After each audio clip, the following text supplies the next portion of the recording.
Anytime the earth shakes in California, residents can't help but wonder, is this the big one? Monday's swarm of earthquakes, which included a magnitude 4.0 near Inglewood, didn't do much to quell those nerves. Experts say panic isn't necessary, but preparation never hurts. Here's what we know about LA's latest quakes. They came in a cluster.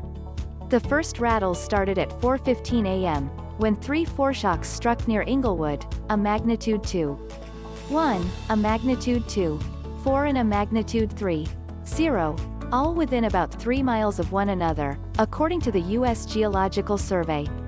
The biggest quake, a magnitude 4.0, hit near Inglewood at 4:44 a.m. and was felt across Southern California.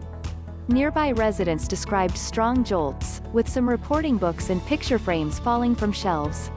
There were aftershocks. Within 24 hours, more than 80 aftershocks had rattled the Inglewood and Lenox area, according to the USGS. Although that seems like a lot, it is not cause for alarm, said geophysicist Blakeman of the USGS National Earthquake Information Center in Colorado. It doesn't raise a red flag, Blakeman said. It's not unusual to have a swarm of quakes, and almost all of them will be small. The larger the earthquake is, the longer the aftershocks last, Blakeman said. The magnitude 7.1 Ridgecrest earthquake of 2019 still produces the occasional aftershock.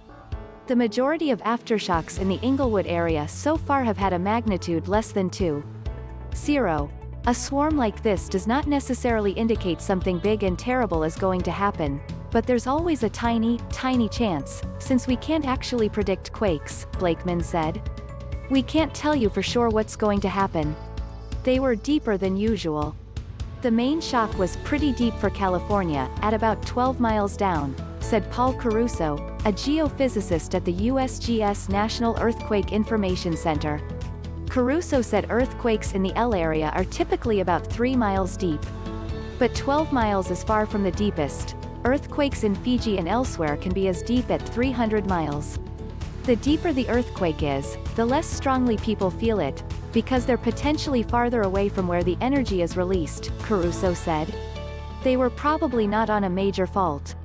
Shortly after the shaking, earthquake expert Lucy Jones said on Twitter that the 4.0 quake was probably not on a mapped fault because it had a thrust mechanism. Robert Graves, a research geophysicist with the USGS's Earthquake Science Center, based in Pasadena, explained, the Newport-Inglewood fault, the closest one to Monday's earthquake, is a strike-slip fault, which means the two sides move laterally during an earthquake. This quake had a thrusting mechanism, which occurs when one slide of a fault slides up over another.